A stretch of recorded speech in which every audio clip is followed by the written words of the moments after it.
Quand les résultats n'arrivent pas, le sentiment qui nous domine le plus, c'est l'impression que l'on est en train de rester en arrière. Comme si tout le monde avançait et que toi seul restais coincé au même endroit, même en faisant tout ce que tu peux. Ce poids psychologique n'est pas une simple fatigue, c'est ce genre d'usure qui brouille tes pensées, qui te fait perdre la clarté de ce que tu ressens et de ce que tu veux vraiment. Marc Aurèle connaissait très bien cet état. Même en étant empereur, il écrivait sur le fait de se réveiller sans énergie, sur des jours brouillés de l'intérieur, sur des moments où tout semblait beaucoup trop lourd. Il affrontait des guerres, des maladies, des pertes, mais il avait compris quelque chose d'essentiel. Rester immobile fait plus mal que essayer. C'est pour ça qu'il n'attendait jamais la motivation. Il avançait, et c'est exactement ce que ces leçons vont t'apprendre. Comment revenir à l'action même quand ton esprit tente de te convaincre que tu n'en es plus capable. Ce sont des pratiques réelles, éprouvées par la vie, capables de clarifier ta tête, d'ajuster ta direction et de rallumer la force que tu avais oubliée. Parce que la stagnation n'est pas une destination, c'est seulement un signe que tu as besoin d'un nouveau départ. Avant de commencer, la meilleure façon de soutenir mon travail, c'est d'aimer cette vidéo, de t'abonner à la chaîne et de partager. Maintenant, allons à notre première pratique. Pratique 1. Commence la journée comme quelqu'un qui prend vraiment les rênes de sa propre vie. Marc Aurèle était empereur. Il avait des serviteurs, des armées, des médecins, des conseillers. Il aurait pu passer toute sa vie à commander le monde depuis son lit, enveloppé dans des couvertures chaudes, sans que personne ne lui demande discipline. Mais ce n'est pas ce qu'il a choisi. Dans ses méditations, surtout dans le livre 5, il existe l'un des passages les plus humains qu'il ait jamais écrit. Il admet qu'au lever du jour, il ressentait une immense difficulté à se mettre debout, exactement comme nous. Il décrit ce combat silencieux entre le corps qui veut du confort et la conscience qui sait ce qu'il faut faire. Il écrit quelque chose comme « Es-tu vraiment né pour rester sous les couvertures, bien au chaud? Ou es-tu né pour agir, pour remplir ton rôle dans le monde ?» C'est là que tout bascule. Il ne niait pas la fatigue, ni la tristesse, ni l'anxiété des responsabilités. Mais il comprenait que se lever le matin était un acte de courage, un engagement envers ce que la vie attendait de lui. Marc Aurèle observait les chiens, les oiseaux, les abeilles, tous en train d'accomplir leurs tâches dès l'aube, obéissant à leur propre nature. Et alors il décidait, « Moi aussi je vais accomplir la mienne ». Sa routine matinale n'avait rien à voir avec la productivité, c'était une question de sens. Il se levait, écrivait dans son journal, relisait sa philosophie, jugeait des affaires, conduisait l'armée, réglait des conflits, guidait tout un empire, non pas parce qu'il en avait envie, mais parce qu'il savait que c'était ce qui devait être fait. Il ne restait pas caché sous les couvertures, il ne cherchait pas d'excuses, il n'attendait pas la motivation. Il commençait. Et c'est exactement ce que cette leçon t'invite à faire. Prendre le contrôle de tes matinées avant que le monde ne prenne le contrôle de toi. Il ne s'agit pas de te lever à 5 heures du matin, ni de suivre une routine parfaite. Il s'agit de vaincre ce premier réflexe de te recroqueviller face à la vie. Il s'agit de choisir de te lever même quand ton esprit invente 1000 raisons pour rester couché. Parce que chaque matin que tu maîtrises crée une journée plus claire. Et chaque journée que tu maîtrises construit une vie plus solide. Si tu as compris cela, écris dans les commentaires. Aujourd'hui, je choisis de commencer avant le monde. C'est la clé que Marc Aurèle te laisserait, et c'est ce qui va définir qui tu deviens à partir de maintenant. Pratique 2. Apprenez à vivre en paix avec ce que vous ne contrôlez pas. Marc Aurèle gouvernait un empire entier. Il avait du pouvoir sur des armées, sur des territoires, sur des décisions capables de changer le destin de millions de personnes. Mais même ainsi, il n'a jamais eu le contrôle total de sa propre vie. Il faisait face à des pertes, à des trahisons, à des épidémies, à des guerres, à des maladies de ses enfants, à un climat imprévisible, à des décisions politiques impossibles. Il était empereur, mais il restait humain. Et ce que les stoïciens nous montrent, c'est exactement cela. Il existe des choses qui vous appartiennent, et des choses qui ne vous appartiendront jamais. Accepter cette division n'est pas une faiblesse, c'est une preuve de maturité. C'est arrêter de lutter contre des portes qui ne s'ouvrent pas. C'est cesser de gaspiller votre énergie à tenter de contrôler ce qui n'a jamais été entre vos mains. Marc Aurèle écrivait sur cette sensation de blocage, sur ce poids psychologique que nous ressentons quand quelque chose semble freiner notre vie, un obstacle, une perte, un changement inattendu. Et, malgré tout, il répétait une phrase qui est devenue l'une des idées les plus puissantes du stoïcisme: l'obstacle à l'action fait avancer l'action. Ce qui se trouve sur le chemin devient le chemin. Il ne disait pas que rien ne peut vous arrêter, il disait que rien ne peut vous empêcher de répondre avec vertu. Les circonstances peuvent fermer un chemin, mais elles ne ferment jamais tous les chemins. Peut-être que ce que vous vouliez ne sera pas possible. Peut-être que le plan doit changer. Peut-être que quelqu'un vous a freiné ou peut-être que la vie vous a poussé dans une direction que vous n'aviez pas demandée. Mais cela ne signifie pas que vous êtes sans issue. Cela signifie que vous êtes face à un choix, résister et souffrir, ou vous adapter et grandir. Le stoïcisme est l'art de trouver de l'espace là où il ne semblait y avoir qu'un mur. Quelqu'un peut vous offenser, mais ne peut pas vous empêcher de répondre avec calme. Quelqu'un peut vous bloquer, mais ne peut pas vous empêcher de suivre un autre chemin. Quelqu'un peut vous retarder, mais ne peut pas vous empêcher d'apprendre. La vie peut fermer des portes, mais elle laisse toujours une petite ouverture quelque part.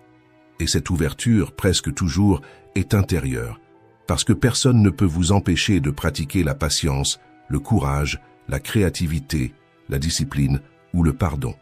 Personne ne peut vous empêcher de changer de direction, de vous reconstruire, de recommencer, de mûrir ou de transformer un problème en préparation. Comme Marc Aurèle l'a compris, ce qui échappe à votre contrôle ne définit pas votre vie. Cela définit votre opportunité. L'obstacle n'est pas la fin. L'obstacle est l'entraînement. La leçon d'aujourd'hui est celle-ci. Acceptez ce qui ne dépend pas de vous et utilisez ce qui dépend de vous. Si cela a résonné en vous, écrivez dans les commentaires « Aujourd'hui, je choisis de transformer l'obstacle en chemin ».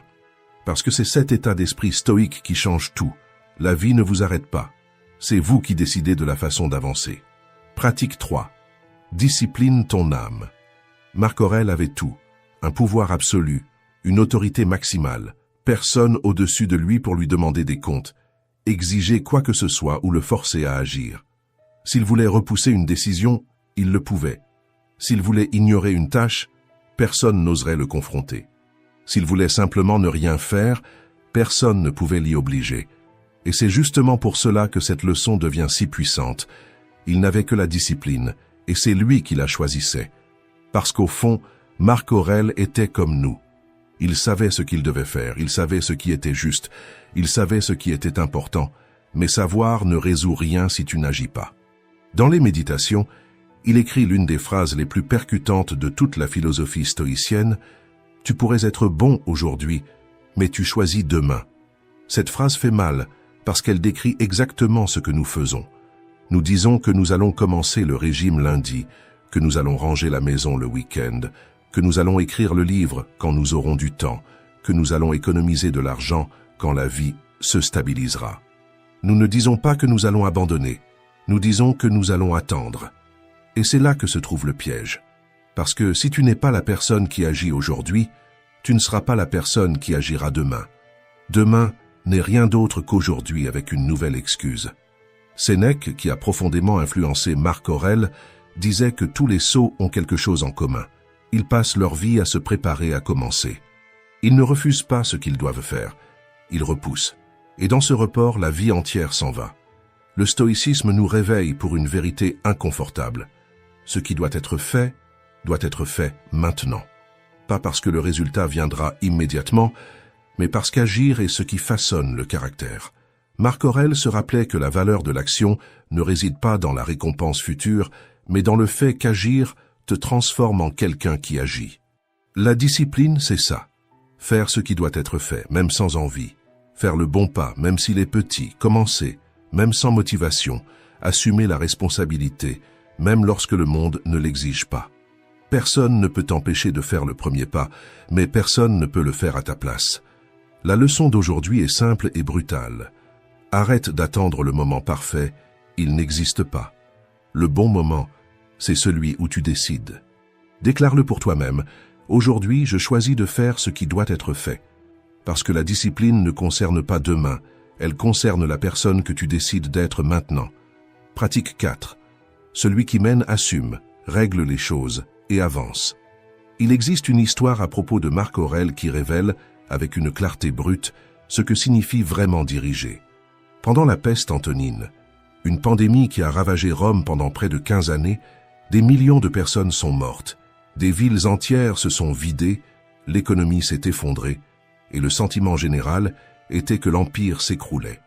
La crise a été si profonde que les gens vivaient en pensant que rien ne pouvait empirer, jusqu'à ce que cela empire.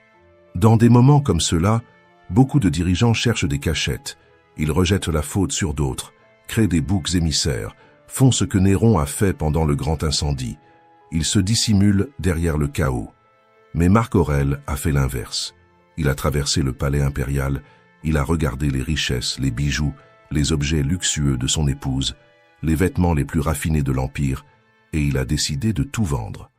Pendant 2 mois, la pelouse du palais s'est transformée en un immense marché public où l'empereur lui-même mettait en vente tout ce qui lui appartenait, pas pour attirer l'attention, pas pour faire un spectacle, mais parce que l'économie de Rome avait besoin de respirer, et qu'il refusait de se placer au-dessus de la souffrance du peuple. Et, en faisant cela, il envoyait un message silencieux et puissant. « Je ne passe pas en premier ». Cette attitude n'était pas remarquable pour l'argent récolté, mais pour le principe qu'elle rendait évident. Le véritable leadership ne parle pas de privilèges, il parle de responsabilité. C'est comme un PDG qui accepte une réduction de salaire pour éviter des licenciements. C'est comme un athlète qui renégocie son contrat pour renforcer l'équipe. C'est comme dans les corps des marines, où les chefs se servent en dernier, parce que celui qui guide doit servir avant d'être servi.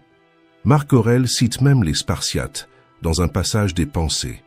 Lorsqu'il recevait des visiteurs pour un repas, il plaçait l'invité à l'ombre, l'endroit le plus confortable, et restait au soleil, assumant pour eux-mêmes l'inconfort.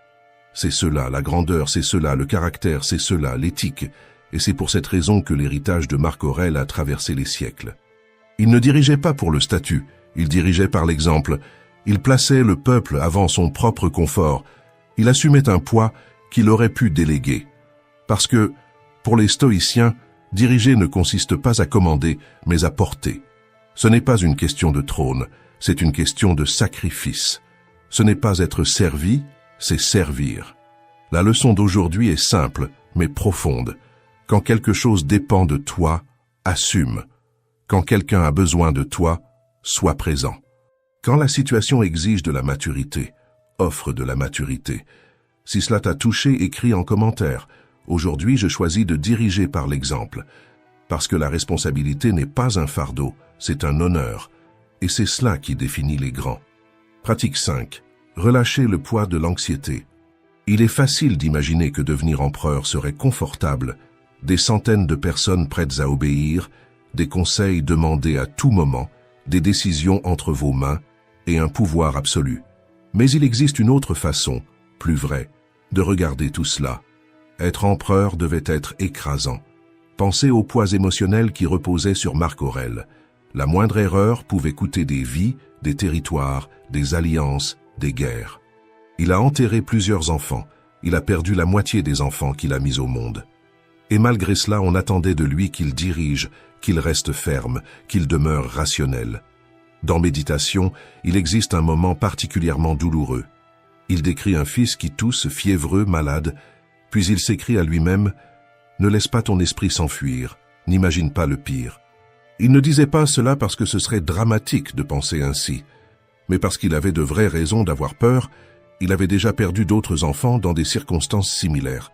Et malgré tout, il se rappelait ce qui était essentiel. L'anxiété ne naît pas de l'événement, mais de l'histoire que nous créons autour de lui.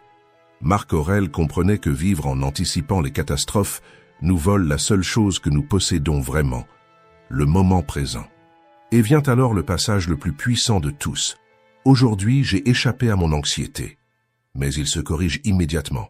Non, aujourd'hui je me suis libéré de mon anxiété parce qu'elle était en moi. C'est là que se trouve la clé. Ce ne sont pas les situations qui créent l'anxiété, c'est nous. Le point commun entre tout ce qui vous inquiète est toujours le même. Vous, votre attachement, votre attente, votre besoin de contrôler ce qui ne se contrôle pas. Faites ce test mental maintenant. Dressez mentalement la liste de ce qui vous rend anxieux. Des problèmes, des personnes, des scénarios, des incertitudes, des possibilités négatives, qu'ont toutes ces choses en commun, vous, voulant que tout se déroule à votre façon. Vous essayant de prévoir, de corriger, d'éviter, de dominer ce qui échappe à vos mains, c'est cette tentative de contrôle qui crée la douleur. Le stoïcisme enseigne que l'anxiété naît lorsque vous vivez dans le futur et que vous abandonnez le présent. C'est ce que Marc Aurèle a écrit lorsque son fils était malade. Ici, maintenant, il va bien. Sois avec lui maintenant. Ne vous perdez pas dans ce qui pourrait arriver. Soyez là où la vie est en train de se passer. Vous ne vous libérez que lorsque vous lâchez le désir de contrôler, lorsque vous acceptez que l'avenir ne vous appartient pas, lorsque vous choisissez de vivre ce qui est réel et non ce que votre esprit invente. La pratique d'aujourd'hui est simple et difficile à la fois. Quand la peur commence à vous tirer au loin, revenez, respirez, observez, soyez ici, pas dans ce qui pourrait mal tourner demain, parce que l'anxiété dépend de vous et vous seul pouvez décider de l'abandonner. Si cette leçon a résonné en vous, écrivez dans les commentaires « Aujourd'hui, je choisis de revenir au présent ». C'est ainsi que commence votre libération. Pratique 6. Les personnes difficiles existeront toujours. Il y a une erreur très courante quand on regarde vers le passé. Imaginez que le monde ancien était plus calme, plus civilisé, plus gentil. Ce n'était pas le cas. Le monde de Marc Aurèle était dur, bruyant, rempli de disputes, d'intrigues, d'injustices, et de personnes aussi compliquées que celles que tu croises aujourd'hui. Et il devait gérer tout cela, exactement comme toi. Au tout début du 2e livre des Pensées pour moi-même, il écrit l'un des passages les plus sincères de toute la philosophie. Il commence sa journée en se disant « Aujourd'hui, je rencontrerai des personnes indiscrètes, ingrates, arrogantes, malhonnêtes, envieuses et agressives. » Il se dit cela au réveil. Pourquoi? Parce qu'il savait que l'erreur ne venait pas du comportement des autres, mais du fait de se laisser surprendre par eux. La partie la plus profonde de cet enseignement n'est pas la liste de défauts, mais l'avertissement silencieux qui se cache derrière. N'attends pas que les gens soient parfaits, n'attends pas que le monde soit facile, n'attends pas que la vie soit douce. Et, en même temps, ne laisse jamais la dureté des autres faire de toi quelqu'un que tu ne veux pas devenir. Marc Aurèle comprenait que chaque personne difficile est un test vivant de ta philosophie. Il savait que l'obstacle ne se trouve pas seulement dans les circonstances, mais dans les personnes qui croisent notre chemin. Et il savait aussi que l'obstacle est le chemin, parce qu'il révèle qui tu es quand tout met ta patience à l'épreuve. Il est facile d'être juste quand personne ne te provoque, il est facile d'être gentil quand tout le monde est poli, il est facile d'être calme quand le monde coopère. Mais la vertu naît précisément quand ce n'est pas le cas. Une personne difficile n'apparaît pas pour te faire tomber, mais pour mesurer ta solidité. Elle n'arrive pas pour gâcher ta journée, mais pour te rappeler que ton caractère ne dépend pas de l'humeur des autres. Elle est le test, et toi, tu es la réponse. Marc Aurèle disait que ces personnes font leur travail. Leur travail, c'est d'être irritante, de franchir les limites, de provoquer, d'agir de manière impulsive ou injuste. Et ton travail à toi? Ne pas laisser leur comportement détruire ton intégrité, ne pas laisser l'obstacle effacer tes principes, ne pas répondre à la laideur par la laideur. Tu ne choisis pas qui croise ton chemin, mais tu choisis ce que tu fais de cela. Les personnes difficiles continueront d'exister aujourd'hui, demain et toujours, mais tu peux les utiliser comme entraînement, discipline, renforcement. C'est exactement ce que Marc Aurèle a fait toute sa vie. Il n'aimait pas toujours les personnes autour de lui, mais il essayait de ne pas garder de rancœur. Il les utilisait comme terrain d'entraînement pour devenir quelqu'un de meilleur. Voilà la leçon. N'attends pas un monde sans pierre sur ton chemin. Deviens quelqu'un qui sait marcher dessus. Si cette vérité résonne en toi, écris en commentaire. Aujourd'hui, je choisis de répondre avec force, pas avec réaction. Pratique 7. Occupe-toi de ce qui compte. Être empereur de Rome signifiait avoir une liste interminable de tâches, de décisions politiques, de conflits militaires, de réunions qui n'en finissaient jamais, et de responsabilités capables d'écraser n'importe quelle personne ordinaire. Marc Aurèle avait toutes les raisons du monde pour vivre débordé, et pourtant il a compris quelque chose que presque personne ne voit. L'occupation n'est pas synonyme de sens. Il écrivait que, avant de faire quoi que ce soit, il fallait se demander « Est-ce essentiel ?» Et la plupart du temps, presque toujours, la réponse était non. Cette phrase paraît simple, mais elle fait s'écrouler la vie de beaucoup de gens. Parce qu'une bonne partie de ce que tu fais, de ce que tu acceptes, de ce que tu répètes, de ce que tu portes par habitude ou par peur de décevoir, n'a aucune importance réelle.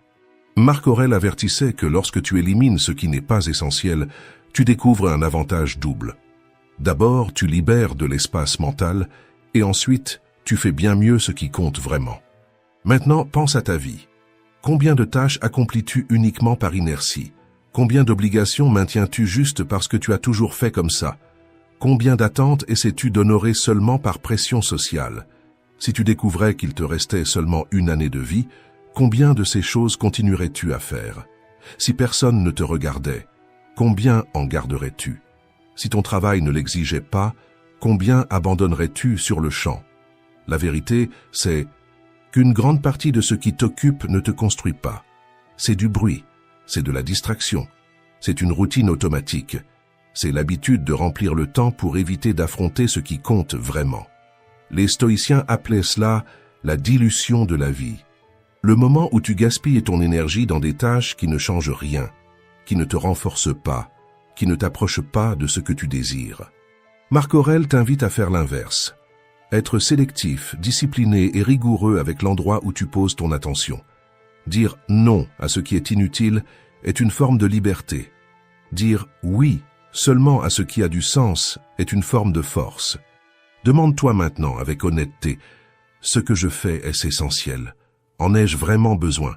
Est-ce que cela m'approche de la personne que je veux devenir? Si j'enlevais cela de ma vie, est-ce que quelque chose d'important disparaîtrait? Si la réponse est non, tu sais déjà quoi faire. Simplifie, coupe le surplus, va droit à ce qui soutient ta vie et fais l'essentiel comme si c'était la chose la plus importante du monde, parce qu'en réalité, ça l'est. Si cette leçon t'a touché, écris dans les commentaires « Aujourd'hui, je choisis de vivre par l'essentiel ».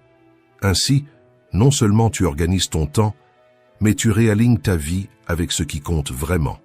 Leçon 8. Reste affamé de croissance. Quand tu es bon dans quelque chose, quand tu occupes une position d'influence, quand tu maîtrises ce que tu fais, il est très facile de tomber dans ce piège silencieux qu'est la complaisance. Tu commences à répéter des schémas, à suivre le chemin que tu connais déjà, à faire les choses de la manière la plus confortable, et sans t'en rendre compte, tu arrêtes de grandir. Marc Aurèle savait parfaitement cela. Dans les méditations, il parle d'un exercice simple, presque enfantin, utiliser la main non dominante pour des tâches basiques. Pourquoi? Parce que cela le sortait du pilote automatique. Cela l'obligeait à affronter l'inconfort, la lenteur, la frustration et surtout à se rappeler qu'il y a toujours quelque chose à apprendre. C'est le cœur même de la philosophie stoïcienne. Chercher ce qui te renforce, pas ce qui t'endort. Comme le disait Épictète, traite ton corps avec rigueur pour qu'il obéisse à ton esprit. Et la rigueur dont il parle n'est pas une torture, mais un entraînement, un rappel que l'évolution exige du frottement. Marc Aurèle comprenait que faire de la manière facile est presque toujours faire de la manière faible. Il se répétait « Ne choisis pas le raccourci, choisis le bon chemin ». Et ce chemin-là, la plupart du temps, est un chemin inconfortable. C'est pour cela qu'il chassait, c'est pour cela qu'il s'entraînait, c'est pour cela qu'il étudiait des sujets complexes jusque dans sa vieillesse, c'est pour cela qu'il cherchait des exercices qui le mettaient face à ses propres limites. L'une des histoires les plus marquantes à son sujet est celle-ci.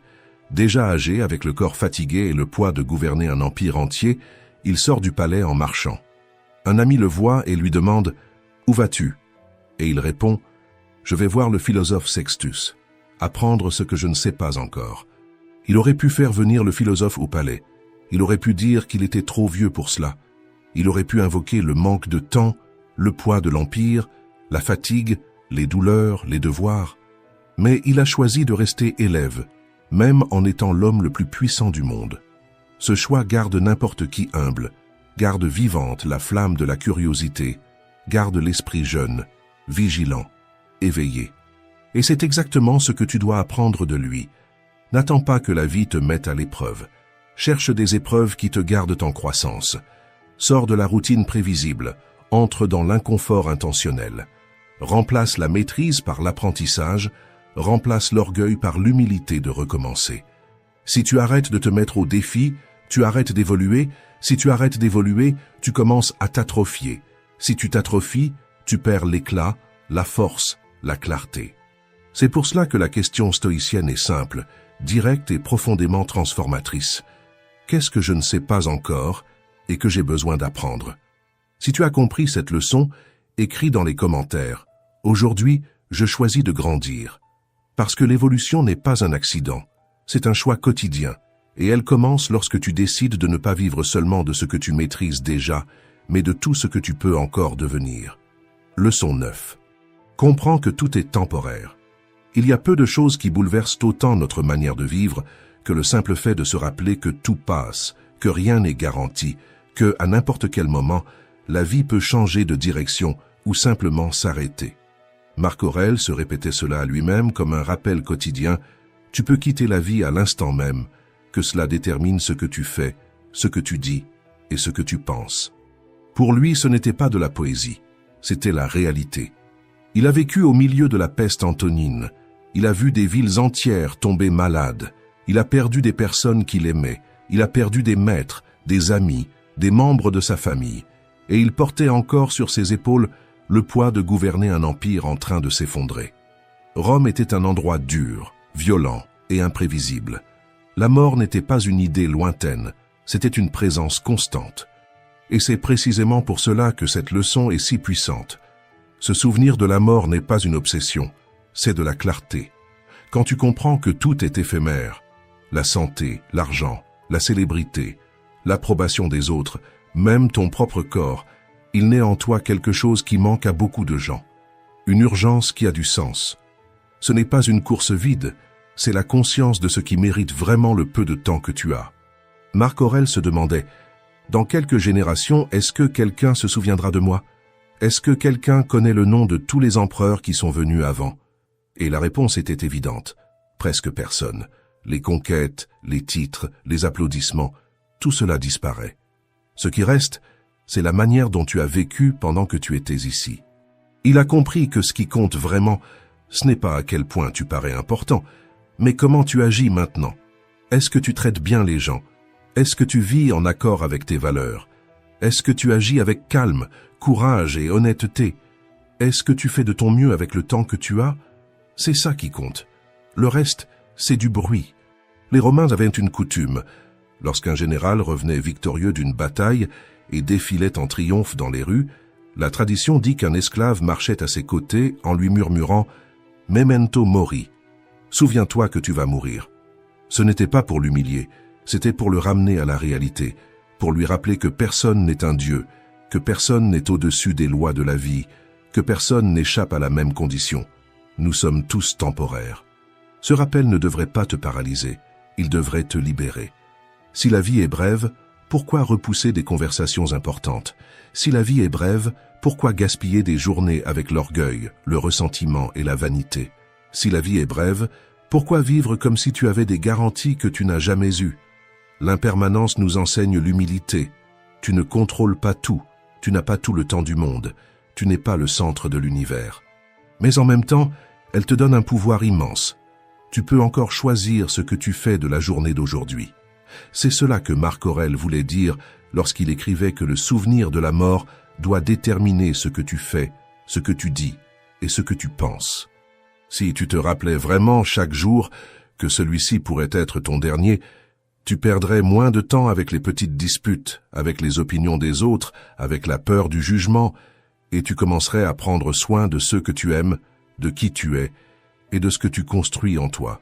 La pratique stoïcienne ici est simple et profonde. Fais entrer la mort dans ta conscience, non pas comme une menace, mais comme une enseignante. Avant de réagir, demande-toi, si c'était l'un de mes derniers jours, est-ce que j'agirais ainsi? Avant de repousser quelque chose d'important, demande-toi, est-ce que je peux vraiment remettre ça à plus tard? Si cette leçon a touché quelque chose en toi, tu dois comprendre une chose dès maintenant. Penser trop ne te protège pas. Ça ne fait que t'épuiser. Tous les détails ne méritent pas de devenir une analyse, et tu le sais très bien. Pourtant, ton esprit a appris à traiter chaque silence comme un danger, chaque retard comme un signal, chaque petite variation comme une menace. Un message qui tarde, quelqu'un qui parle d'une façon un peu différente, une pause inattendue, et voilà, ta tête commence déjà à inventer des scénarios qui ne font qu'alourdir ce que tu portes. Mais écoute bien, la plupart des choses qui volent ta paix ne sont que des interprétations personnelles. Ce ne sont pas des faits, ce ne sont pas des alertes, ce ne sont pas des signes, ce sont des pensées dispersées que tu transformes en tempête. Et je vais être franc, ça n'a jamais apporté de solution. Ça n'a jamais réglé un problème, jamais accéléré une réponse, jamais fait de toi quelqu'un de plus fort.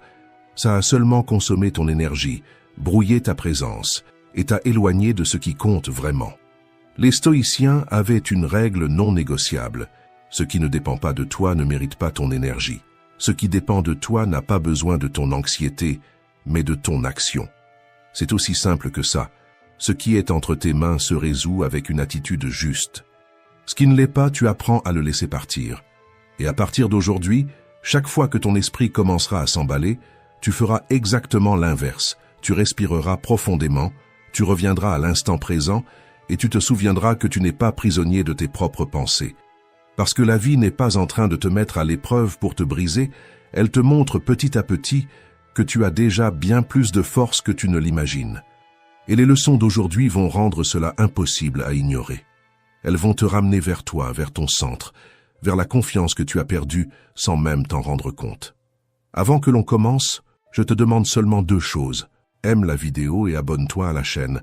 Ça permet à ce message de trouver d'autres personnes qui ont aussi besoin de se réveiller pour retrouver leur propre force. Maintenant, passons à notre première leçon. L'esprit fait plus peur que la réalité. Parfois, ton esprit fonctionne comme une vieille radio qui ne s'éteint jamais. Ce grésillement constant qui t'accompagne pendant que tu te douches, que tu travailles, que tu conduis ou que tu essaies de te reposer. Il parle, il parle, il parle, et toujours dans les pires moments. Il te rappelle ce que tu as mal fait. Il invente des problèmes qui n'existent pas. Il crée des scénarios qui ne servent qu'à voler ta paix. Mais écoute calmement. Tout ce que ton esprit te raconte n'est pas vrai. Très souvent, il n'essaie pas de te guider. Il essaie simplement de te protéger de dangers qui appartiennent déjà au passé. Sauf que cet instinct de protection, quand il est exagéré, devient du bruit. Et tu commences à traiter l'inquiétude comme si c'était la réalité. L'esprit a du talent pour le drame. Il amplifie les détails, il transforme une goutte en tempête, il invente des futurs catastrophiques en utilisant comme base uniquement la peur et l'imagination. Réfléchis avec moi combien de fois tu as souffert par anticipation pour finalement te rendre compte que rien de tout ça n'est arrivé. Combien de nuits tu as perdu à cause d'histoires qui n'ont jamais quitté ta tête. La peur est un excellent scénariste. Elle crée des récits remplis de tragédies, mais elle se trompe presque toujours dans ses prédictions. Et malgré ça, tu y crois. Tu y crois parce que tu as entendu ce bruit intérieur pendant tellement de temps que tu as fini par le traiter comme un fait. Les stoïciens ont toujours alerté à ce sujet. Pour eux, l'esprit n'est pas le problème. Le problème, c'est de confondre pensée et réalité. Marc Aurèle disait que la qualité de ta vie dépend de la qualité de tes pensées, non pas parce que les pensées ont un pouvoir magique, mais parce qu'elles influencent la manière dont tu interprètes tout ce qui t'entoure. Vois les choses ainsi. L'esprit est comme une rivière agitée, l'erreur, c'est de croire que tu dois sauter dedans. L'art stoïcien, c'est d'apprendre à observer le courant sans te laisser entraîner. Quand une pensée anxieuse arrive, ne lutte pas contre elle. N'essaie pas de prouver quoi que ce soit, n'entre pas dans la discussion. Contente-toi de faire ce qu'un bon voyageur ferait sur un quai de gare, regarde le train passer. Tu n'as pas besoin de monter dedans simplement parce qu'il est arrivé. Répète-toi quelque chose de simple mais puissant. Ceci n'est qu'une pensée, ce n'est pas la vérité. Cette phrase est une ancre, elle te ramène au présent, elle te sépare de la catastrophe imaginée et elle baisse le volume de la radio. Essayer d'éliminer les pensées est inutile. Ce serait comme essayer d'empêcher l'océan de faire des vagues. Mais tu peux apprendre à ne pas te noyer dedans. C'est comme dresser un chien agité pour qu'il n'aboie plus au moindre mouvement. Au début, ça lui paraît étrange, mais avec de la constance, il apprend à faire confiance, à se détendre, à lâcher prise. La peur fonctionne de la même façon. Quand tu la nommes, elle diminue. Quand tu l'observes s'enfuir, elle se dissout. Quand tu arrêtes de réagir automatiquement, elle perd son autorité. La paix ne naît pas quand l'esprit arrête de faire du bruit. Elle naît au moment où tu arrêtes de croire tout ce qu'il dit. Il ne s'agit pas de faire taire les pensées, il s'agit de ne pas les laisser commander ta vie. La confiance apparaît quand tu acceptes ce fait simple et puissant. Tu ne contrôles pas tout, mais tu contrôles la façon dont tu réagis à ce que tu penses. Et souviens-toi, le feu n'éteint pas le feu. Ne cherche pas à vaincre l'inquiétude avec encore plus d'inquiétude. Respire, observe, lâche prise et fais confiance. Avec le temps, tu vas te rendre compte que ce bruit qui te paraissait si menaçant n'était que l'écho de ton insécurité. Et au moment où tu choisis le calme à la place de la catastrophe imaginée, l'esprit comprend le message, il s'apaise, et ton âme reprend sa place aux commandes. Numéro 2. La sagesse de marcher sans réponse toute faite. C'est inconfortable d'admettre que tu ne contrôles pas tout, que la vie ne te donne aucune garantie, qu'il n'existe pas de manuel pour expliquer la prochaine étape. Et, quand tu t'en rends compte, ton esprit se met en alerte. Il imagine le pire, invente des scénarios, crée des peurs qui semblent réelles. Tu veux des réponses rapides, tu veux de la sécurité, tu veux le confort du prévisible. Mais ce qui te fait vraiment mûrir, c'est justement de ne pas savoir. L'incertitude est l'épreuve la plus pure de la confiance. Avoir confiance, c'est avancer même quand le sol n'est pas encore apparu. C'est inspirer profondément, même quand ton esprit insiste pour dessiner des tragédies. Nous vivons dans une époque obsédée par le contrôle, par des agendas parfaitement réglés, par des plans impeccables, et il suffit d'un changement inattendu pour que tu aies l'impression que tout s'écroule. Mais la vie n'est pas un tableau de chiffres, c'est un sentier dans la forêt, où chaque pas ne révèle que le mètre suivant, pas le chemin entier. Si tu regardes les choses avec honnêteté, tu vas remarquer que les meilleures choses de ta vie n'étaient pas dans tes plans. Elles sont apparues quand tu as osé avancer sans savoir où cela te mènerait. La peur de l'inconnu essaie de te paralyser parce qu'elle confond sécurité et stagnation. La routine ne fait pas peur, mais elle ne transforme rien non plus. Et c'est là que se trouve le dilemme. Pour grandir, tu dois accepter le vide entre un pas et l'autre. L'absence de certitude est le berceau de la confiance. C'est dans cet espace où rien n'est garanti que quelque chose de nouveau commence à éclore en toi. Les stoïciens comprenaient cela avec clarté.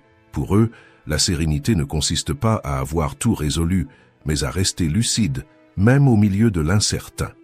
Marc Aurèle rappelait que le sage ne craint pas l'avenir parce qu'il a confiance en sa propre capacité à l'affronter. Et c'est exactement ce que tu oublies lorsque l'anxiété prend le dessus. Fais confiance à toi-même, pas aux résultats. Marcher sans carte ne veut pas dire être perdu. Cela veut dire croire que la prochaine étape apparaîtra quand tu feras la première. C'est remplacer « et si ça tournait mal ?» par « et si ça marchait ?» Ce simple échange change ton énergie, change ta posture, change la manière dont tu te présentes face à la vie. L'inconnu n'est pas toujours dangereux. Parfois, c'est lui qui te libère. Il fait peur au début, mais ensuite, il se transforme en l'air qui te renouvelle. L'incertitude n'est pas une ennemie, c'est une professeure. Elle t'apprend à arrêter de chercher des garanties impossibles, à faire confiance au processus, à avancer même sans voir le dénouement. La vraie foi, pas religieuse mais humaine, c'est cette certitude silencieuse que quoi qu'il arrive, tu sauras gérer. Et quand tu acceptes de ne pas savoir, ton corps se détend. Tu arrêtes d'exiger de la vie une perfection impossible pour pouvoir être en paix. Tu arrêtes de te battre contre le courant et tu commences enfin à marcher avec lui. Le calme ne naît pas quand le futur devient prévisible. Il naît quand tu arrêtes d'exiger qu'il le soit. Alors, si aujourd'hui tu n'as pas toutes les réponses, ce n'est pas un problème. Aucun grand chemin ne commence avec une clarté totale. Ce qui compte, ce n'est pas d'avoir une carte, c'est de faire confiance à ta propre direction. L'incertitude n'est pas une punition. C'est simplement la vie qui te demande « Est-ce que tu es prêt à avoir confiance en toi ?» Et quand tu réponds « Oui », quelque chose de puissant se produit. L'inconnu cesse d'être une menace et devient une liberté. Marcher sans certitude, ce n'est pas de l'imprudence, c'est du courage. Et seuls ceux qui ont confiance avancent sans peur de se perdre. Numéro 3. Votre esprit peut te guérir ou te briser. L'esprit parle tout le temps. Il commente, il critique, il compare, il juge. Et très souvent, il le fait avec toi sur un ton que tu n'utiliserais jamais avec quelqu'un que tu aimes. Si tu parlais à un ami de la même manière que tu te parles à toi-même, cette personne s'éloignerait probablement. Mais quand il s'agit de toi, tu acceptes Tu écoutes, et sans t'en rendre compte, tu laisses ce dialogue façonner la manière dont tu te vois, dont tu te traites et dont tu réagis au monde. Le point est simple. Ce que tu te dis devient l'endroit où tu habites à l'intérieur. Et même sans t'en apercevoir, chaque jour tu choisis quelle voix tu nourris, celle qui te relève ou celle qui t'enfonce. Chaque phrase silencieuse laisse des traces dans ton estime de toi. Ce que tu répètes devient direction. Ce que tu insistes à croire devient conviction. Quand ton dialogue intérieur naît de la culpabilité, de la peur ou du doute, tu crées une sorte de brouillard autour de toi. Et dans ce brouillard, il devient facile d'oublier qui tu es. Facile de croire que tes erreurs sont plus grandes que tes réussites, facile de traiter tes chutes comme des échecs plutôt que comme des marches. Il y a quelque chose d'important ici. Le cerveau ne fait pas la différence entre ce qui arrive et ce que tu dis qu'il est en train d'arriver. Si tu répètes « je n'y arrive pas », ton esprit transforme ça en limite. Si tu dis « je vais essayer », il ouvre une porte. C'est la différence entre être prisonnier de tes pensées ou les transformer en alliés. Les stoïciens savaient cela pour eux. L'esprit peut être ton meilleur ami ou ton pire ennemi. Tout dépend du ton que tu utilises pour l'entraîner. Cet entraînement ne consiste pas à éliminer les pensées négatives, mais à apprendre à te parler avec équilibre, avec la même patience que tu aurais envers quelqu'un qui est en train d'apprendre à vivre. Te parler avec douceur n'est pas une faiblesse, c'est une discipline émotionnelle. Te crier dessus ne te fait pas avancer plus vite, ça te fait seulement abandonner avant même de commencer. La vraie force apparaît quand tu te soutiens, surtout les jours où tout semble instable. Au lieu de dire « je suis nul à ça », tu peux dire « je suis en train d'apprendre ». Au lieu de « rien ne marche pour moi », essayez « cette fois ça peut être différent ». Ce ne sont pas des phrases magiques, ce sont des façons de créer un espace intérieur où tu peux grandir sans avoir peur d'être puni. Le problème n'a jamais été de douter. Douter signifie que tu t'en soucies, que tu essaies, que tu es conscient. Le problème, c'est de te punir pour ça. Quand chaque faux pas devient une attaque, tu commences à avoir peur de bouger. Mais quand chaque chute devient accueil, tu apprends à faire confiance. Teste quelque chose de simple. Quand une pensée négative apparaît, réponds-lui avec la voix de quelqu'un qui t'aime. Pas pour nier la douleur, mais pour l'équilibrer. Si ton esprit dit « je n'y arriverai jamais », réponds « peut-être pas aujourd'hui, mais je suis plus proche qu'hier ». S'il dit « je suis un désastre », dis « je suis humain et je suis en train de grandir ». Ce petit geste change ton corps, ton humeur, ta posture face à la vie. Quand tu te traites avec plus de calme, ta perception s'ajuste, ton énergie se stabilise, ta confiance commence à naître. La confiance ne surgit pas d'un coup, elle se construit dans ses détails, dans les jours silencieux, dans les phrases intérieures que personne n'entend, dans les choix de ne pas t'abandonner. Tu n'as pas besoin d'être parfait pour avoir confiance en toi, tu as seulement besoin d'être constant. Te répéter que tu mérites du respect, que se tromper fait partie du chemin, que continuer est plus important que réussir à chaque fois. Ton dialogue intérieur est l'histoire qui conduit ta vie, et toute histoire peut être réécrite. Tu peux transformer un drame en apprentissage, une critique en élan, une peur en sagesse. Tu as seulement besoin de changer le ton. Quand tu apprends à être ton propre soutien, tout change. L'anxiété diminue, la clarté augmente, la vie devient plus légère. Alors la prochaine fois que ton esprit tente de t'attaquer, respire et rappelle-toi, tu n'as pas besoin de croire tout ce que tu penses. Tu peux choisir d'être refuge et non bourreau. La voix la plus puissante de ta vie ne vient pas de l'extérieur, elle vient de l'intérieur. Parle-toi comme quelqu'un qui souhaite te voir grandir, et non comme quelqu'un qui te punit de ne pas être parfait. Numéro 4. Le fil trop tendu. Il existe une forme de tension que tu portes sans t'en rendre compte, comme s'il y avait un fil en toi, tiré un peu plus chaque jour. À l'extérieur, tu sembles aller bien, mais à l'intérieur, il y a toujours une partie de toi qui essaie de tout maintenir en place, tout organiser, tout sous contrôle. Et c'est exactement là que le fil commence à s'user. Au début, cette dédication naît du soin, du désir sincère de bien faire. Mais avec le temps, elle se transforme en une vigilance constante, en une exigence silencieuse qui t'accompagne comme une ombre. Ce n'est pas de l'amour pour ce que tu fais, c'est la peur de te tromper. Le perfectionnisme fonctionne ainsi. Il te convainc que seulement quand tout sera impeccable, tu vas enfin te sentir suffisant. Mais plus tu essaies de prouver ta valeur, plus la paix s'éloigne. Et le pire, même quand tu réussis, ton esprit ne se repose pas, il court déjà vers le prochain « je dois faire mieux ». À qui essaies-tu de prouver autant de choses? Aux autres? Ou à cette version de toi qui n'est jamais convaincue que tu as fait assez? Les stoïciens comprenaient très bien ce piège. Ils disaient que ce n'est pas l'erreur qui blesse, mais l'interprétation que tu en fais. Un perfectionniste voit un détail hors de place comme un échec. Un esprit confiant voit le même détail comme un apprentissage. La différence n'a jamais été dans le résultat, mais dans le regard. Personne n'attend que tu sois parfait. On attend que tu sois vrai. Les gens ne se connectent pas à ton image impeccable, mais à ton humanité. Ce sont dans les failles que naissent les liens réels, la force réelle, l'évolution réelle. Essayer d'être infaillible ne fait que t'éloigner de toi-même. Imagine-toi marchant avec un sac sur le dos. Chaque exigence devient une pierre. Je dois réussir, je ne peux pas échouer, je dois être impeccable. Au début, tu tiens le rythme, puis le sac s'alourdit, il te vole ta lumière, il consume ton énergie. Se détacher ne veut pas dire abandonner, c'est retirer du sac ce qui n'aurait jamais dû y être. L'autocompassion commence exactement là. Parle-toi avec la même gentillesse que tu aurais pour quelqu'un que tu aimes. Quand quelque chose ne se passe pas comme prévu, remplace le jugement par la bonne question. Qu'est-ce que cela essaie de m'apprendre? Ce geste simple change tout, il t'enlève de la culpabilité et te remet sur le chemin de la croissance. La paix arrive quand tu comprends que tu n'as rien à prouver ni au monde ni à toi-même.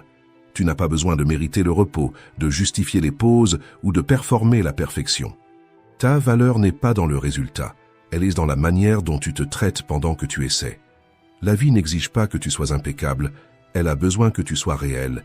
Et paradoxalement, c'est lorsque tu lâches cette nécessité de perfection que les choses commencent enfin à circuler, parce que celui qui apprend à échouer sans se détruire de l'intérieur découvre une liberté que le perfectionnisme n'aurait jamais laissé exister. Numéro 5. Ne laisse pas ton imagination te blesser. Tu as une capacité impressionnante à transformer un simple risque en une tragédie complète. À partir d'un détail qui sort du prévu, d'une possibilité minuscule qui apparaît, et voilà, ton esprit se précipite pour écrire le pire scénario possible, l'échec, la perte, le rejet, tout avec anticipation et drame. Le plus ironique, c'est que dans la majorité des cas, rien de tout cela n'arrive. Mais toi, tu as déjà souffert, tu as déjà senti cette pression dans la poitrine, ce poids dans l'estomac, tout ton corps réagissant comme si tu étais au milieu d'un vrai désastre. Le cerveau ne sait pas différencier ce que tu imagines de ce qui se passe réellement, et tu finis par vivre des tempêtes qui n'arrivent jamais. Tout commence avec les fameux « et si ». Et si ça tourne mal? Et si je perds tout? Et si je regrette? Ces questions ressemblent à de la prudence, mais ce ne sont que des masques de la peur. Elles te convainquent que tu te prépares, alors qu'en réalité tu es juste en train de te torturer à l'avance. Les stoïciens avaient compris cela bien avant nous. Ils disaient que souffrir avant l'heure, c'est souffrir 2 fois. Et ils avaient raison. L'anticipation de la douleur ne te protège pas. Elle ne fait que t'affaiblir. Quand tu vis coincé dans le futur, tu abandonnes le présent. C'est comme essayer de marcher avec un pied au sol et l'autre en l'air. Tu ne trouves jamais l'équilibre. L'esprit, quand il n'est pas entraîné, devient une véritable usine à inquiétude. Mais il peut être éduqué, pas en éliminant les pensées. Ce serait comme demander au vent de ne pas souffler, mais en apprenant à ne pas suivre chaque rafale. Quand une pensée catastrophique surgit, ne discute pas avec elle, ne cherche pas à prouver quoi que ce soit. Dis-toi simplement avec fermeté « Merci pour l'avertissement, mais je n'ai pas besoin de ça maintenant ». Cette simple phrase coupe la spirale. Et juste après, reviens au présent, respire, sens tes pieds au sol. Observe ce qui est devant toi. Le moment présent est le seul endroit où ta vie se déroule vraiment. Le futur n'est pas encore là, et lorsqu'il arrivera, il ne ressemblera jamais à ce que ton esprit a imaginé dans les heures de peur. La philosophie stoïque enseigne exactement cela. Concentre-toi sur ce qui est sous ton contrôle et lâche le reste. T'inquiéter pour ce qui n'existe pas encore, c'est essayer de retenir de l'eau entre tes mains. Plus tu serres, plus elle s'échappe et plus tu t'épuises. Alors, la prochaine fois que ton esprit commence à lancer un film d'horreur, pose-toi une question simple. Est-ce que cela est en train d'arriver maintenant ou seulement dans ma tête? Cette question sépare la réalité de la fiction. Si ce n'est pas en train d'arriver, ne vis pas comme si c'était le cas. Ne dépense pas ton énergie avec des fantômes, ne t'use pas avec des possibilités. Et quand la peur insiste, rappelle-toi ceci. Tu ne contrôles pas la pensée qui surgit, mais tu contrôles l'attention que tu lui donnes. C'est ça la vraie liberté émotionnelle, regarder la tempête sans entrer dedans. Au fond, presque toutes les tempêtes qui t'ont volé ta paix n'ont jamais existé ailleurs que dans ton imagination. Et comprendre cela, c'est ce qui te permet pour la première fois d'avoir confiance, non pas dans le futur, mais dans ta force pour affronter ce qui viendra. Le calme n'apparaît pas quand tout est sous contrôle. Le calme naît quand tu arrêtes de réagir à ce qui n'est pas encore réel. Numéro 6. Quand essayer de tout contrôler détruit ta paix. La vérité est simple, même si elle est difficile à admettre. Tu passes une grande partie de ta vie à tenter de garantir que tout se déroule exactement comme tu veux. Tu veux que les gens réagissent comme tu imagines, que tes plans suivent le scénario à la lettre, que rien ne sorte de l'axe. Et quand la réalité n'obéit pas parce qu'elle n'obéit jamais, naissent alors l'anxiété, la frustration, cette impression que tout est en train de t'échapper entre les doigts. Le contrôle, dans la pratique, fonctionne comme du sable mouillé. Plus tu serres, plus vite il s'échappe. Et pourtant tu insistes, parce que l'esprit humain a une peur immense de l'inconnu.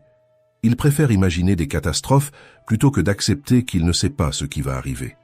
C'est là que commence l'inquiétude, dans cette tentative désespérée de prévoir ce qui est bien au-delà de ta portée. Les stoïciens ont toujours été très clairs là-dessus. Il y a ce qui dépend de toi, et il y a ce qui n'en dépend pas. Ton attitude dépend de toi, ta posture dépend de toi, ton effort dépend de toi, mais le comportement des autres, le temps, le cours des situations, tout cela ne t'appartient pas. Même en sachant cela, on continue de lutter contre la réalité. On essaie de forcer des portes déjà fermées, on insiste sur des chemins qui ont pourtant montré qu'ils n'étaient pas les nôtres. Et au final, on ne perd pas le contrôle, on perd seulement la paix. Pensez ainsi, la vie n'a pas été faite pour être contrôlée, elle a été faite pour être accompagnée. Elle a ses rythmes, ses pauses, ses détours. Et bien souvent, ce qui aujourd'hui ressemble à un retard est exactement ce qui est en train de te protéger de quelque chose pour lequel tu n'es pas encore prêt. Vouloir tout contrôler, c'est juste une autre manière de dire « je ne fais pas confiance ». Mais faire confiance, ce n'est pas croiser les bras, c'est arrêter de te battre contre ce qui ne dépend pas de toi et diriger ton énergie vers ce qui transforme réellement ta journée. Tu veux pratiquer? Commence petit. Aujourd'hui, observe combien de fois tu essaies de contrôler ce qui n'est pas entre tes mains, le message qui n'arrive pas, la circulation, la réaction de quelqu'un, le ton d'une conversation. Chaque fois que tu remarques cet élan, respire profondément et répète en silence « Ce n'est pas à moi de contrôler ça ». Le contrôle absolu est une illusion qui épuise. L'acceptation est une vérité qui libère. Et la différence entre les deux tient en un seul mot – confiance. Pas la confiance naïve que tout se déroulera comme tu le veux, mais la confiance mûre que quoi qu'il arrive, tu sauras faire face. La vie ne te demande pas de la dominer, elle te demande de lui faire confiance. Lâcher, ce n'est pas perdre. Lâcher, c'est permettre aux choses de trouver leur propre place. C'est la sérénité qui naît quand tu comprends que vivre, ce n'est pas tenir le monde à pleine main. C'est marcher dedans, avec présence, courage et foi. Numéro 7. La confiance ne naît pas des mots, elle naît de l'attitude. Tu n'es pas né dans l'insécurité. Ce doute qui aujourd'hui te paralyse s'est construit petit à petit, nourri par des comparaisons, des critiques et de petites chutes qui semblaient innocentes, mais qui ont créé en toi une voix méfiante qui demande toujours « Et si je n'y arrivais pas ?» Mais comprends bien, cette voix, ce n'est pas toi. C'est seulement un vieux écho qui n'a jamais été mis à jour. La confiance ne s'exige pas, elle se cultive. Elle n'arrive pas comme une révélation, elle n'apparaît pas soudainement dans un moment d'inspiration. Elle se construit comme un muscle qui est resté trop longtemps immobile. Chaque petite action est un entraînement, chaque promesse tenue est une brique posée au bon endroit. Croire en soi n'est pas de l'arrogance, c'est du respect de soi. Le monde t'a appris que la confiance est une apparence, mais la vraie confiance est silencieuse. Elle vit dans le regard de celui qui se connaît, de celui qui sait où il est fort et où il est encore en train d'apprendre. Ce n'est pas la perfection, c'est l'honnêteté envers soi-même.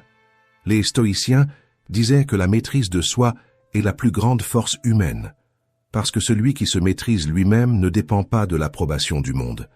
La motivation te pousse pendant un jour. La constance te porte pendant toute une vie. L'erreur, c'est de croire que tu dois te sentir en sécurité pour agir. La vérité, c'est l'inverse. Tu agis, et la sécurité vient après. Chaque fois que tu tiens une promesse faite à toi-même, ta confiance grandit. Quand tu dis « demain je commence » et que tu commences vraiment, ton esprit comprend qu'il peut compter sur toi et il l'enregistre. Le problème, c'est qu'il enregistre aussi l'inverse. Quand tu te déçois à répétition, ton esprit apprend à douter, exactement comme il douterait de quelqu'un qui promet toujours et ne tient jamais. Reconstruire cette crédibilité intérieure n'exige pas de discours, cela exige de la pratique. De petits objectifs presque anodins, se lever 10 minutes plus tôt, ne pas regarder le téléphone au petit déjeuner, boire de l'eau quand tu as dit que tu en boirais. Des gestes simples qui envoient le message « je fais ce que je dis ». Avec le temps, cette fiabilité silencieuse se répand dans toutes les sphères de ta vie. La foi en soi naît dans ce que personne ne voit, dans la discipline quotidienne, dans la parole tenue, dans le respect que tu choisis de t'offrir même quand personne ne te félicite. C'est cela qui transforme le doute en clarté et la peur en sérénité. Les personnes les plus confiantes ne sont pas celles qui ne tombent jamais, mais celles qui n'ont plus peur de tomber. Elles comprennent que chaque chute n'est qu'un ajustement, pas une fin. Alors, arrête de chercher la confiance chez les autres. Arrête de demander au monde ce que toi seul peux construire. Construis de l'intérieur vers l'extérieur. Tiens ta parole. Parle-toi avec douceur. Traite-toi comme quelqu'un digne de respect. La confiance n'apparaît pas d'un coup. Elle éclot en silence chaque jour dans les petits choix qui disent « Je peux compter sur moi ».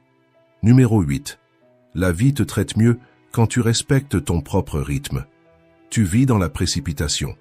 Dans la précipitation pour comprendre, pour régler les choses, pour arriver là où tu penses que tu devrais déjà être. Et chaque fois que quelqu'un réussit quelque chose que tu désires, ton esprit s'emballe, comme si tu étais en train de rester en arrière. Mais la vérité est simple. La vie n'accélère pas sous prétexte que tu es anxieux. Le temps n'obéit pas à l'urgence. Il obéit au processus. Nous vivons à une époque qui idolâtre la vitesse. Tout le monde semble arriver plus vite, décider plus vite, grandir plus vite, et toi, sans t'en rendre compte, tu commences à confondre mouvement et évolution. Mais courir ne veut pas dire progresser, et se comparer ne veut pas dire se connaître. Elle a déjà réussi. Il est mieux que moi. Moi, je reste sur place. Ces phrases semblent innocentes, mais elles te vident de ton énergie. La comparaison ne pousse jamais en avant. Elle ne fait que ronger. Tu ne t'épanouis pas en regardant le jardin de l'autre, et pourtant, tu insistes pour mesurer ta vie avec des critères qui n'ont jamais été les tiens. Chaque personne avance avec un rythme, une histoire, une maturation qui ne peut pas être précipitée. Pense à un fruit cueilli trop tôt. Il n'est pas prêt, peu importe ton envie de le goûter. La vie fonctionne ainsi. Quand tu essaies de forcer ce qui est encore en train de mûrir, tu ne récoltes que de l'amertume. Les stoïciens le savaient. Ils ne tentaient pas de contrôler le temps. Ils respectaient le temps. Ils ne cherchaient pas à arriver les premiers, mais à arriver près. Parce que la vie ne se mesure pas à la vitesse, elle se mesure à la profondeur. Et voici une analogie importante. Un arbre ne se désespère pas parce qu'un autre a grandi plus vite. Il sait que l'essentiel se passe dans l'invisible. Les racines se renforcent bien avant que la moindre branche apparaisse. Toi aussi, tu es en train de créer des racines, même quand tu penses que rien n'avance. La patience est le langage secret de la confiance. Ce n'est pas l'immobilité, c'est l'action sans désespoir. Quand tu fais confiance, tu agis avec calme. Quand tu ne fais pas confiance, tu agis dans l'urgence. Et cette différence change tout. L'urgence vient de la peur. Le calme naît de la certitude que ce qui est à toi ne se perd pas. Chaque fois que tu as l'impression d'être en retard, demande-toi qui est en train de parler, ma comparaison ou ma peur. Respire et répète « J'arrive à mon propre moment ». Ce n'est pas un mantra magique, c'est un rappel.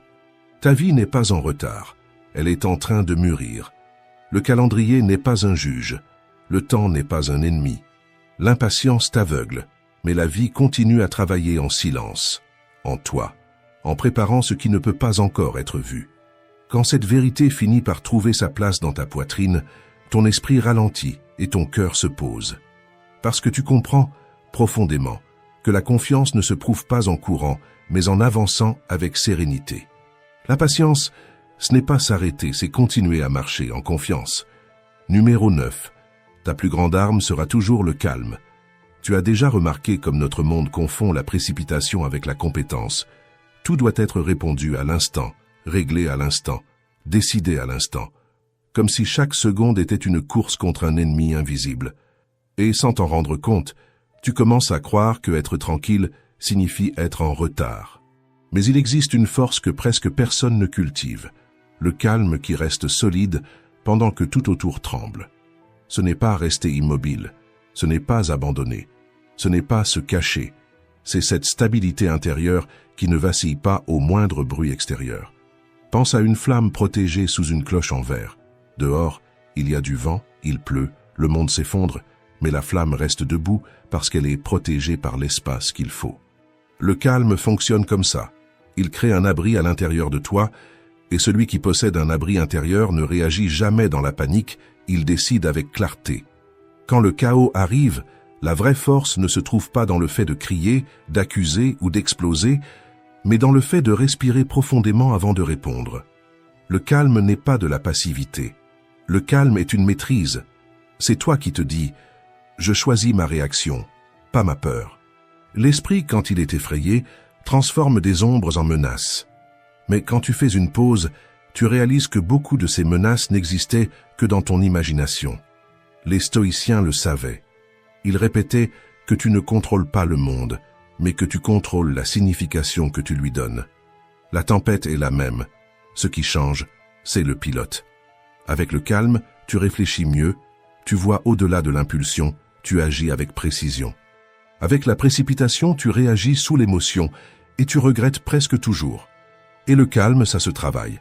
Ça commence par des gestes simples, ne pas répondre tout de suite, ne pas transformer tout en attaque personnelle, ne pas porter le poids de l'humeur des autres. C'est comme régler le volume de ton esprit. Tu n'éteins pas le monde, mais tu décides de la place qu'il prend en toi. Quand tu sens l'anxiété monter, fais l'inverse de l'impulsion naturelle. Arrête-toi. Respire. Reviens à maintenant. Presque rien n'est une véritable urgence. Ce ne sont que des pensées qui courent plus vite que la vie. Avoir confiance en toi, c'est te rappeler que tu as déjà traversé des situations que tu jurais ne jamais pouvoir supporter. Tu es là, fatigué peut-être, mais plus sage, plus fort, plus conscient.